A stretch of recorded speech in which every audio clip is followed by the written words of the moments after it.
Assalamualaikum warahmatullahi wabarakatuh. Selamat sore, salam sejahtera untuk kita sekalian. Om Swastiastu, Namo Buddhaya, salam kebajikan.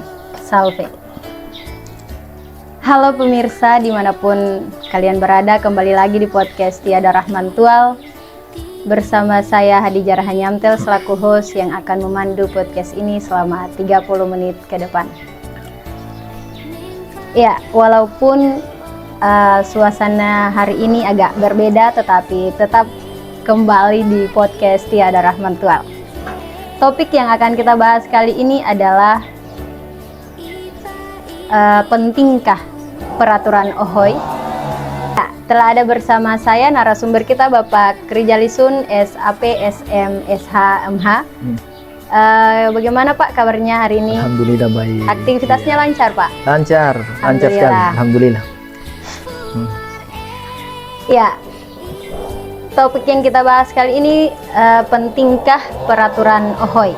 Nah, peraturan OHOI menjadi pedoman bersama yang mengatur adat, tata kelola, dan kegiatan masyarakat sehari-hari. Aturan inilah yang menjaga keseimbangan antara kepentingan umum dan kepentingan individu. Ya Pak, kembali di topik pentingkah peraturan OHOI. Nah, kira-kira kenapa keperaturan OHOI itu penting? Ya, Pak. Ya, yang pertama sekali saya ucapkan terima kasih di suasana yang berbeda, lokasi yang berbeda pula. Biasanya kita di dalam ruangan podcast Tiada Rahman Tual, namun kali ini dia berbeda. Ya, kita kali ini ada di mana? Di OHOI Ngursid. Iya, alhamdulillah ada di OHOI Ngursid, sehingga kita mencoba mencari suasana yang baru untuk kita melakukan podcast pada kesempatan ini. Terkait dengan apa yang menjadi topik pada hari ini, pentingkah peraturan di OHOI, itu menurut saya itu sangat penting. Kenapa penting? Karena dengan peraturan OHOI itu dia akan mengatur tata kehidupan, tata pengelolaan di OHOI itu. Sehingga apa? Sehingga di OHOI itu dia menjadi tertata. Kalau kita bicara konteks Kabupaten Maluku Tenggara, katakanlah bahwa kita ketahui di Kabupaten Maluku Tenggara total OHOI itu kurang lebih 191 OHOI. Nah, cukup banyak. Sehingga kalau di 191 OHOI ini semua sudah memiliki peraturan OHOI, maka bagi saya itu suatu hal yang sangat baik. Kenapa? Karena tadi bahwa kalau peraturan OHOI itu ada, karena peraturan OHOI itu penting, jadi harus ada. Kalau ditanyakan penting, ya saya jawabnya penting, karena itu mengatur kondisi OHOI itu sendiri dari yang tidak teratur menjadi teratur. Iya. Ya, Pak, kira-kira peraturan OHOI itu dasar hukumnya apa, Pak? Betul. Kalau kita berbicara peraturan OHOI, maka kita harus berbicara tentang dasar hukumnya. Karena apa? Karena aturan itu harus ada pijakan untuk dibuat. Tidak bisa kita membuat aturan sesuai dengan keinginan kita, terus keinginan perangkat OHOI saja, keinginan orang OHOI saja, tidak. Harus ada dasar hukumnya. Dasar hukumnya untuk melakukan pembuatan peraturan di OHOI itu kita ketahui bersama bahwa kita merujuk pada Undang-Undang Nomor 6 tahun 2014 itu tentang desa, atau lebih tepatnya kalau kita di Maluku Tenggara itu dengan penyebutannya OHOI. Iya, yang OHOI artinya sama dengan desa. Nah, itu menjadi rujukan. Rujukan kedua itu kita ada pada Permendagri nomor 111 itu tentang apa? Tentang teknis penyusunan peraturan di desa atau OHOI. Itu menjadi dasar hukum, sehingga kalau kita membuat peraturan OHOI tetap harus dasar hukumnya ada dua itu. Supaya apa? Supaya peraturan yang diterbitkan dia tidak bertentangan dengan undang-undang tentang desa dan Permendagri tentang teknis penyusunan peraturan desa atau peraturan OHOI itu sendiri. Iya. Lalu tujuan dari pembuatan peraturan OHOI itu untuk apa, Pak? Seperti yang saya katakan tadi bahwa tujuan dari pembuatan peraturan OHOI ini itu kan salah satunya tujuan untuk bagaimana caranya peraturan itu dibuat untuk menata OHOI itu sendiri. Menata dari segi apa? Dari segi pembangunan sarana prasarana, kemudian menata dari segi apa? Menata tata kelola kehidupan yang ada di OHOI itu, sehingga apa? Tujuan akhir itu untuk mensejahterakan rakyat. Nah, tujuan akhir hanya itu. Lalu kemudian dari peraturan OHOI itu tujuan yang lain itu untuk menciptakan ketentraman, kedamaian yang ada dalam masyarakat, lalu kemudian melihat potensi OHOI, potensi desa yang ada kemudian dikelola melalui dasar hukum tadi, melalui dasar hukum peraturan OHOI yang nantinya dibuat. Nah, namun itu pun kalau semua OHOI telah memiliki peraturan OHOI. Jangan sampai begini, jangan sampai 191 OHOI di Kabupaten Maluku Tenggara itu kebanyakan belum memiliki peraturan OHOI. Nah, ini nanti masalah. Ada banyak masalah yang timbul kalau seandainya OHOI itu kemudian dia tidak memiliki peraturan OHOI. Gitu. Iya, Pak. Kira-kira peraturan apa saja yang ada di OHOI itu, Pak? Kalau kita merujuk pada Undang-Undang Nomor 6 tadi yang saya sebutkan tahun 2014 tentang desa, lalu kemudian kita merujuk pada Permendagri Nomor 111 tahun 2014 tentang teknis penyusunan peraturan desa, maka peraturan di OHOI atau di desa itu ada tiga. Ada tiga. Yang pertama itu peraturan desa atau peraturan OHOI itu sendiri. Yang kedua peraturan bersama kepala OHOI.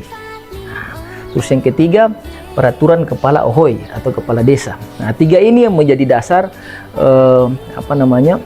aturan yang ada di suatu desa atau OHOI yang kita khusus Maluku Tenggara menyebutnya OHOI. Nah, tiga peraturan ini berdasarkan Undang-Undang Nomor 6 tahun 2014 dan berdasarkan Permendagri Nomor 111 tahun 2014. Itu tiga peraturan itu kalau kita berlandaskan pada dasar hukum tadi. Ya. Lalu bagaimana tahapan penyusunan peraturan OHOI sampai dilaksanakan peraturan tersebut? Oke. Sekali lagi kalau kita merujuk pada peraturan yang tadi saya sudah sebutkan sebelumnya, bahwa tahapan penyusunan itu sampai dengan pelaksanaan itu kurang lebih ada 9. Ada 9 tahapan yang harus dilewati sehingga peraturan OHOI itu dilaksanakan. 9 itu antara lain, yang pertama harus pengusulan. Yang pertama adalah pengusulan rancangan peraturan OHOI, itu pengusulan. Nah, siapa yang usulkan? Yang usulkan ini dua. Kalau berdasarkan Permendagri dan Undang-Undang Desa, ada dua yang punya kewenangan untuk mengusulkan rancangan peraturan OHOI. Itu yang pertama kepala OHOI atau kepala desa, kemudian yang kedua Badan Permusyawaratan OHOI atau biasa secara keseluruhan di Indonesia kita kenal dengan BPD, tapi kalau di Maluku Tenggara itu kita sebut dengan BPO. Iya, mereka dua ini yang punya kewenangan untuk mengusulkan peraturan OHOI. Setelah mengusulkan, itu tahapan yang kedua itu dilakukannya pembahasan. Siapa yang membahas? Membahas itu pihak pemerintah OHOI dan pihak BPO membahas. Lalu pasti ada pertanyaan yang muncul. Terus apakah masyarakat tidak dilibatkan? Kan begitu kan? Ya. Padahal peraturan OHOI itu dibuat untuk apa? Untuk masyarakat di OHOI sendiri. Kenapa tidak melibatkan? Tetap dilibatkan. Nah, dari tadi yang pertama penyusunan, kemudian pembahasan. Tahapan yang ketiga adalah mengumpulkan aspirasi. Nah, aspirasinya dari mana? Aspirasi dari masyarakat OHOI, masyarakat desa, kemudian dikumpulkan aspirasinya oleh pemerintahan OHOI dan BPO. Lalu kemudian setelah pengumpulan aspirasi, lalu apa tahapan berikutnya? Tahapan berikutnya itu penyempurnaan penyempurnaan rencana tadi, rencana peraturan OHOI tadi, dilakukan penyempurnaan atas aspirasi yang telah kita ambil sebelumnya di tokoh masyarakat, tokoh adat, lalu libatkan masyarakat. Nah, setelah penyempurnaan itu dia dilakukan, kemudian tahapan berikutnya apa? Tahapan berikutnya itu dilakukannya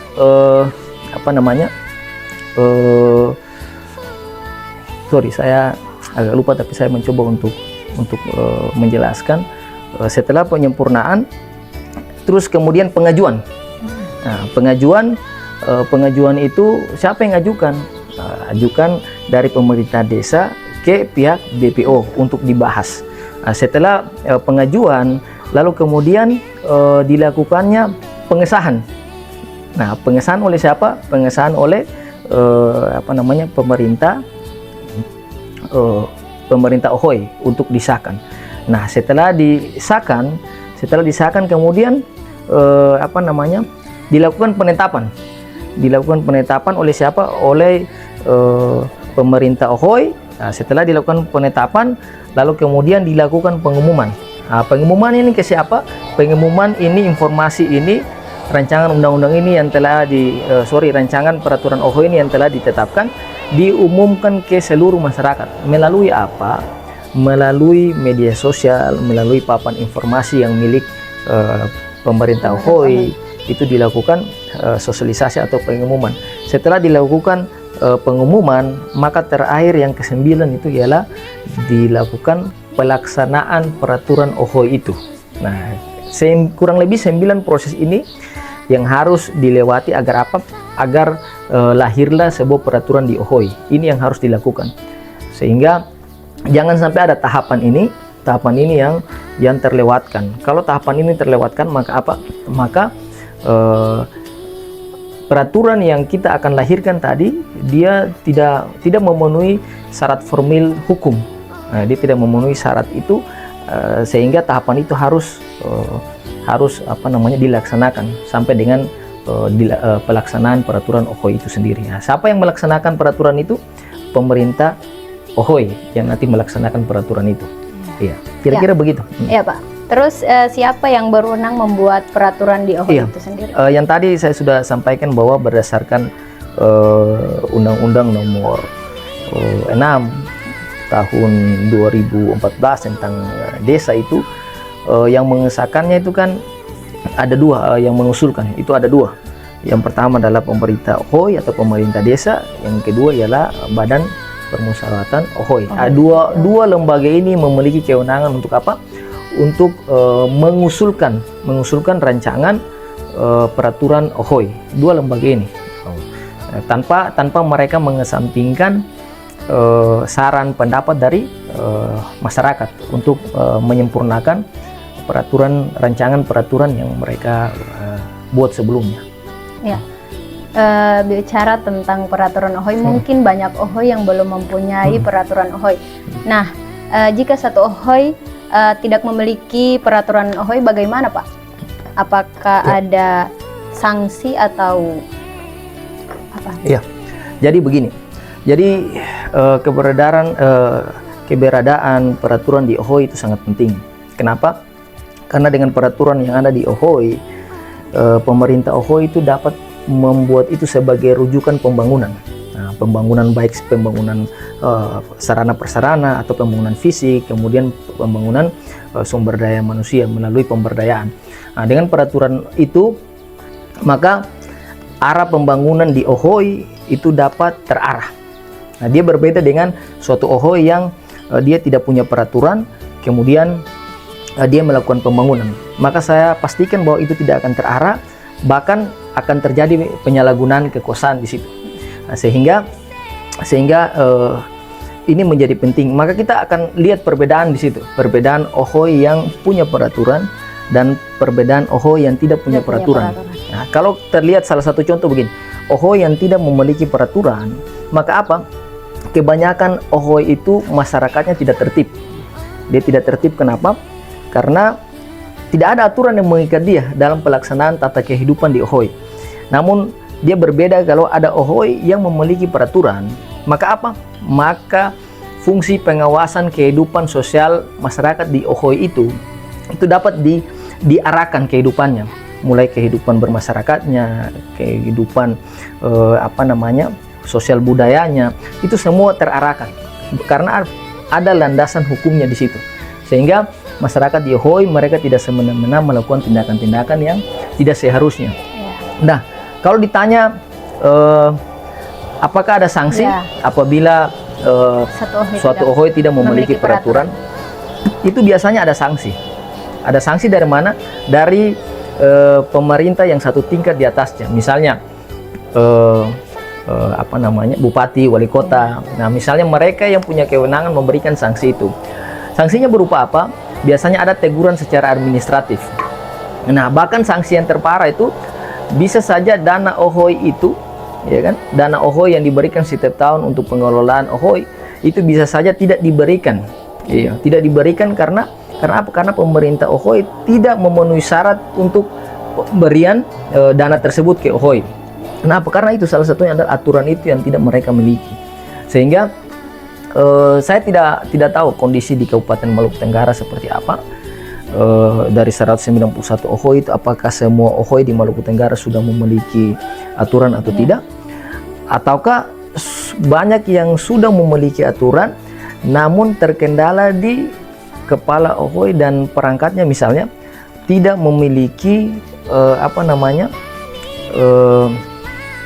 kemampuan untuk menyusun peraturan Ohoy itu sendiri. Kenapa? Ada beberapa kali kita coba melakukan observasi di beberapa Ohoy di Kabupaten Maluku Tenggara. Ada fakta menarik yang kita temukan. Apa yang kita temukan? Bahwa ternyata rata-rata peraturan di Ohoy itu apa? Itu perangkat Ohoy meminta bantuan dari pihak ketiga. Meminta bantuan dari pihak ketiga untuk apa? Untuk membantu menyusun peraturan tersebut. Padahal apa? Padahal kalau memang dinas terkait mereka bisa membantu memberikan pelatihan bagaimana caranya menyusun peraturan Ohoy dengan benar seperti apa, maka ini akan menjadi mudah bagi siapa? Bagi perangkat Ohoy. Untuk apa? Secara mandiri mereka menyusun peraturan Ohoy itu. Nah, tapi kalau seandainya tidak ada pelatihan, pendampingan dari dinas terkait yang mereka sampaikan kepada seluruh Ohoy di Maluku Tenggara, maka apa? Maka nantinya setiap tahun ada pembiaran oleh pemerintah terhadap pemerintah Ohoy untuk apa? Untuk tidak secara mandiri melakukan dan menyusun peraturan Ohoy itu.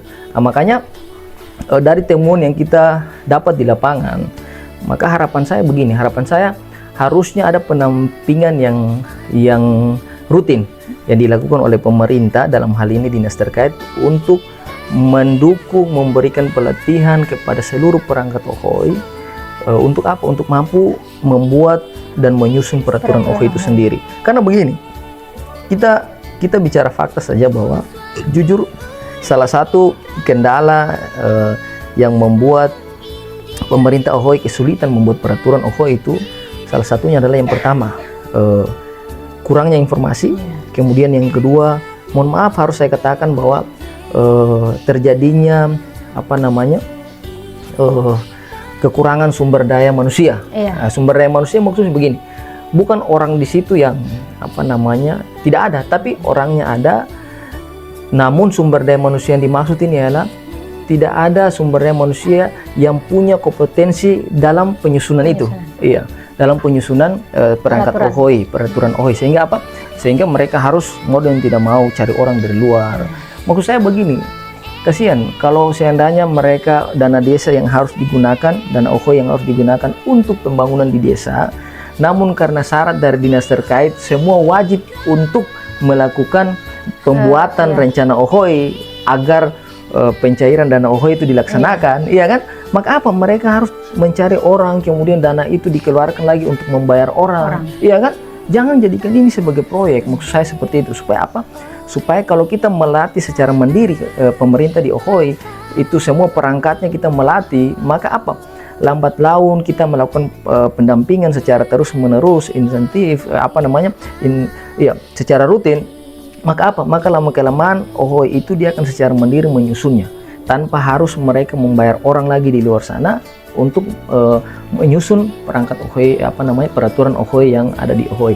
Ini masih jadi kendala, sehingga ini masih harus kita diskusikan bersama agar solusi yang tepat itu seperti apa. Kami dari pihak akademisi, kalau memang dari pemerintah Kabupaten Maluku Tenggara memberikan ruang kepada kita, maka kami bersedia untuk mendampingi itu, melakukan pendampingan itu agar apa? Agar semua OHOI di Kabupaten Maluku Tenggara dapat secara mandiri menyusun rencana peraturan di OHOI mereka sendiri. Karena apa?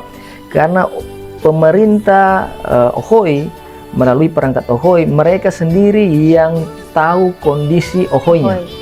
Nah, kalau seandainya orang lain yang menyusun, orang lain kan dia tidak tahu nih kondisi OHOI seperti apa, sehingga jangan sampai peraturan OHOI berbeda sedangkan kebutuhan masyarakat di OHOI berbeda. Nah, jangan sampai ada kontradiksi di situ. Mungkin pandangan saya seperti itu. Iya, baik Pak.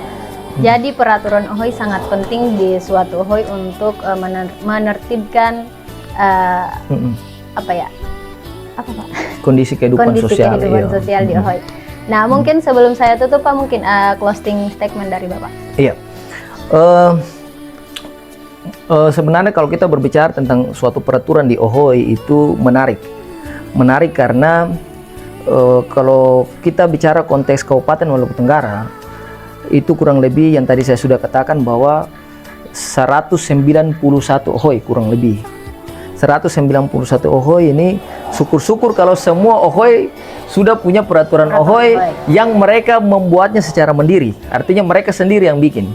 Namun kalau seandainya peraturan OHOI itu ada, tapi ternyata itu dari hasil bantuan pihak ketiga misalnya, mereka harus membayar, mereka harus mengeluarkan dana OHOI lagi untuk membayar ahli untuk membuat itu, maka ini suatu kemunduran bagi kita. Sehingga apa? Sehingga melalui podcast ini kita punya harapan besar bahwa kedepannya itu pemerintah OHOI dapat mampu secara mandiri menyusun peraturan OHOI mereka sendiri. Dan kami pihak akademisi dari Setiado Haramantual yang memang basic kita adalah administrasi, dan kebetulan saya orang hukum, maka ketika orang hukum dan ilmu administrasi dikombinasikan, maka itu akan menjadikan suatu komitmen yang kuat untuk sama-sama mendampingi perangkat OHOI untuk menyusun peraturan OHOI mereka. Kiranya kita berawal dari OHOI Ngursit, mudah-mudahan langkah awal dari OHOI Ngursit kita bersama-sama dengan OHOI Ngursit untuk membuat peraturan OHOI secara mandiri, kita melakukan pendampingan. Insya Allah akan OHOI-OHOI yang lain bisa menyusul agar kita harapannya semua OHOI di Maluku Tenggara dapat secara mandiri menyusun peraturan OHOI tanpa harus melibatkan pihak ketiga yang mengeluarkan dana OHOI. Sungguh kita sesalkan kalau itu terjadi. Mungkin itu dari saya. Ya. Mungkin itu saja podcast kita pada kesempatan ini. So, jangan lupa untuk stay tune di video-video selanjutnya karena masih banyak topik-topik menarik yang akan dibahas dalam podcast ini. Mungkin itu saja. Wallahul muwaffiq ila aqwamit thoriq. Wassalamualaikum warahmatullahi wabarakatuh. Selamat siang, salam sejahtera untuk kita semua. Ya, Pak.